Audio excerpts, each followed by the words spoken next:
Ils sont décidés à ne rien lâcher. Parents d'élèves, enseignants, élus réunis sous la même bannière. Non aux fermetures de classes annoncées dans le département à la rentrée prochaine. Nous, on a la chance d'avoir 20 élèves sur notre école de l'Aiguillac de Serres. Donc en fait, 20 élèves, c'est tout à fait correct, alors que s'ils passent dans des classes à 25 ou 30 ou voire 40, ça sera juste pas possible, quoi. Retirer une classe revient parfois à supprimer l'école tout entière. Conséquence pour les parents, il faudra amener l'enfant dans une commune voisine.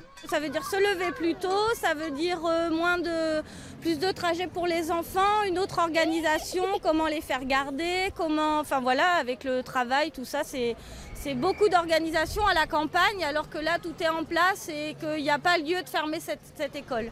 En cause, la baisse de 253 élèves sur le département d'ici à septembre. Cet après-midi, les représentants syndicaux des enseignants avaient rendez-vous avec l'inspectrice de l'académie pour tenter de renégocier la liste de la quarantaine d'écoles touchées.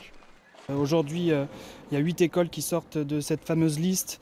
On sait qu'il y a encore des situations qu'on peut défendre et qu'il y a encore un peu de marge de manœuvre. Donc on se satisfait pour celles qui n'y sont plus et on continue de défendre et d'argumenter pour celles qui y restent et qui mériteraient qu'elles sortent.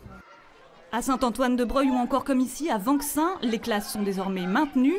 Restent aujourd'hui 34 écoles sur la sellette. Mais pour les syndicats, cela pourrait encore évoluer. Prochain rendez-vous demain matin avec le comité départemental de l'éducation nationale, ouvert cette fois aux parents d'élèves et aux élus.